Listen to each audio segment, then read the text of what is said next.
Good morning, gentlemen. We're back to another installment of my channel. So let's get going. Now, today I'm going to talk of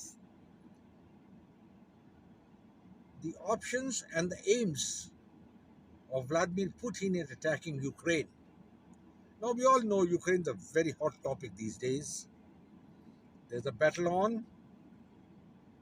The Russians have invaded Ukraine from three directions, and they are also making very slow progress. Despite that, let's have a look at what are they planning and whether they have achieved what they wanted. Now, that's a very crucial point. One of the principles of war is the unity of command and the political aim. Now, you can't have a war without a political aim. So, Vladimir Putin had a political aim, and let's see whether he's going to achieve it or no. The first thing which Putin wanted was that Ukraine should not become a member of NATO. That's a very, very significant point. Why? Because NATO has made Russia as the reason, the attack, the enemy. And once you have decided that Russia is the enemy, all countries which join NATO consider Russia as their enemy. And Ukraine was keen to join the NATO alliance, and that would have made it a frontline state against Russia. Now, this was the American aim. They very dicey, the Americans. Russians had asked for membership of the NATO way back when Boris Yeltsin was the president. And at that time, Clinton said no. Why? Because he had a plan. The American think tank had a plan to keep Russia as an enemy. So obviously, the first aim at that time was to keep NATO intact, because otherwise, NATO would have just gone away like the other pacts, Baghdad Pact, Southeast Asian Treaty Pact, CENTO, all that, they would have gone, NATO would also gone. So to avoid that, they created Russia the enemy, and that was what Putin wanted to put a stop to. He didn't want Ukraine to become a member of NATO. That's the first thing.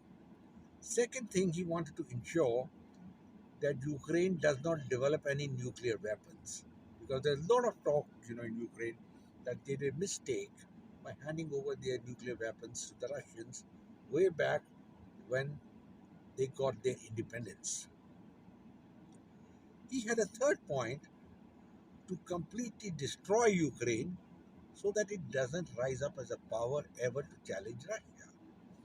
Because Putin has gone on record and said that Ukraine and the Russians are basically one people. They're one people, one race. They're the Slav race. But the leadership in Ukraine has been able to feed information into the minds of the people that Russians are our enemy. In that circumstances, once the rank and file, the mass of the Ukrainians feels Russia as an enemy, it stands to reason that Putin would like to ensure that Ukraine becomes a ravaged land, destroyed.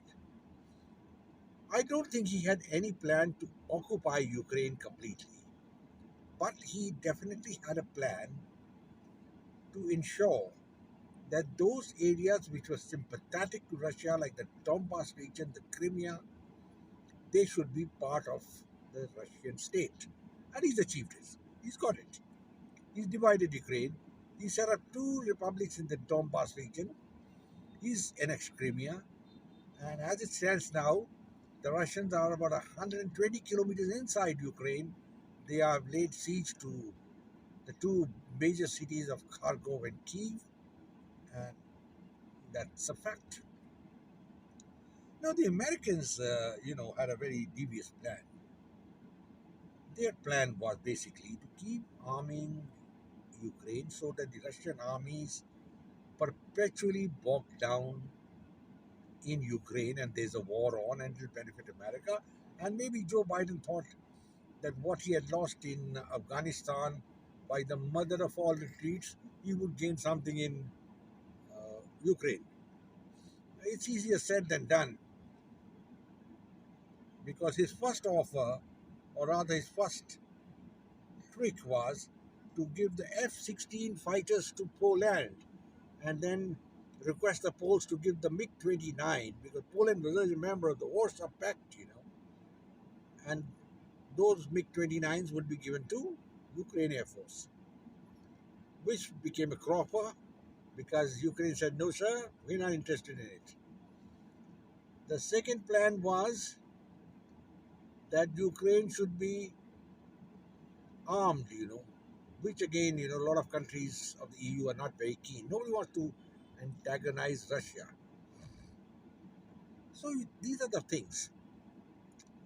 At the same time, what Joe Biden did very cleverly, because the president of Ukraine is a novice. He was a film actor, I think a comedian or something like that. He is Zelensky. He's a novice, and he played into the hands of the Americans. They held a lollipop to him. Look, we're going to come for your help. We are a part of NATO. If the Russians come, we're going to come and defend you. When actually the battle started, NATO never came, and they're not going to come. They're going to fight a proxy war. And what is the result? The result is that Putin has achieved his aim. Ukraine is a war zone. Ukraine is ravaged. Ukraine is destroyed. And now the United States and NATO will not touch Ukraine with a long pole also. No NATO membership. No EU membership at the moment.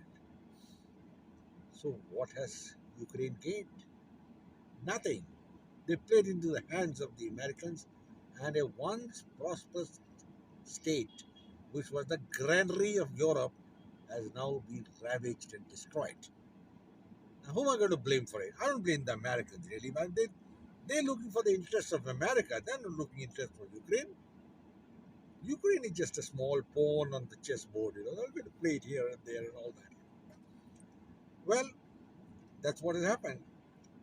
Now Putin has advanced, and the battle has gone into 10 days or even more, and maybe in the lasting another 10 days more. But what Putin had thought would be an easy victory has not turned out that way. The Ukrainians have fought hard, though they have given way to the Russian army, but they have inflicted heavy casualties. Now, why did that happen? It happened because technologically, the Russians never had that sort of superiority in artificial intelligence and electronic warfare to completely swamp Ukraine. They could do it. Now, the Russian bombers, and the fighters, they were not having the capability of precision bombing from an altitude. So they had to come down for dive bombing and attacking the targets. And what was happening? They were easy meat for the Stinger shoulder-fired missiles. And many of their Su-34s have been lost. Their tanks also have been lost. But despite all this, the Russians have made significant gains. And what are the gains? They have blocked the Black Sea completely at the moment. They have occupied the Donbass region. They are bombarding Kharkiv and Kiev, and they are isolating Ukraine. Ukraine not going to get any help. Now, Ukraine made a request to the Americans, sir, why don't you declare Ukraine as a no-fly zone? Oh, that's easier said than done. The day NATO does enforce a no-fly zone, it means world war. And I don't think NATO's got a stomach for a world war. Though, as I said earlier, a world war will take place. But that is not this time. Because the Europeans have such a penchant for war, they're going to have a war in any case at some stage. And if the Americans were keen that there should be peace in Europe, they would not have carried out all these things which they are doing now. They could have easily placated the Russians by saying, look, we're not going to make Ukraine a member of NATO, number one. Number two, we assure the security of Europe. Biden didn't say a word on it. And when the Russians asked about it, he said these are no starters, non starters. I mean, what do you mean by this? I mean, this point has got no meaning. That's what Biden meant. The Russians are not going to agree to it. And there is war. Now there is war, and I do not know what the Americans are going to plan next, because Putin is a very determined man and he's not going to give up. He's not going to give up. We'll have to wait and see how the war unfolds. But let's be very clear that once again the Americans have bungled badly. And I can't remember where exactly the Americans were successful after 1949. And they got beaten in Chiang Kai-shek, he got smashed. Then they lost in Korea, where even MacArthur, that great general, so-called great general, he was totally confused. And he recommended to President Truman, let's go and throw an atom bomb on China. So he was dismissed. Then you had General Ridgway. Again, he couldn't do much. Then you come down here to Vietnam, you got General Westmoreland. He was there for 4 years, the commander-in-chief, nothing. Ultimately, the Americans ran away. And then we had General Petraeus and whatnot, and Mike Mullen and all the chiefs of staff, and they lost in Afghanistan also. So they've been losing everywhere.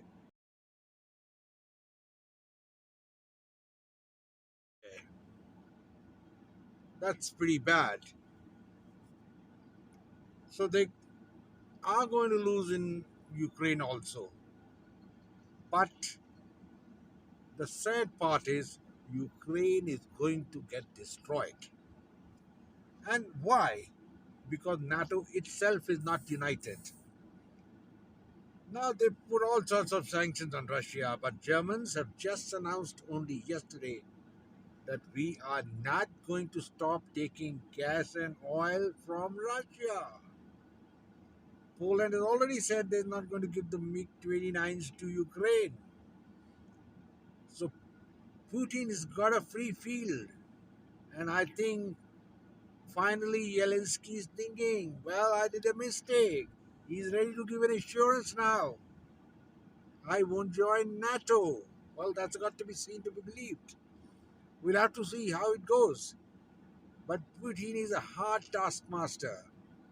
And despite whatever has happened, despite the losses that he has suffered, he's on his way to achieving his aim. I think that's about all for today, gentlemen. I hope you have liked this video, which is a little shorter one than the ones which I make normally. And if you like it, I'll be mighty pleased. If you say you like it, how about sharing it with your friend? Maybe your best friend, your bug girl, pal, whatever it may be. All the best, friends. Enjoy yourself. Have a great day. And I'll close once more with my usual salute to the famous Subhash Chandra Bose. Jai Hind and glory to India. Jai Hind.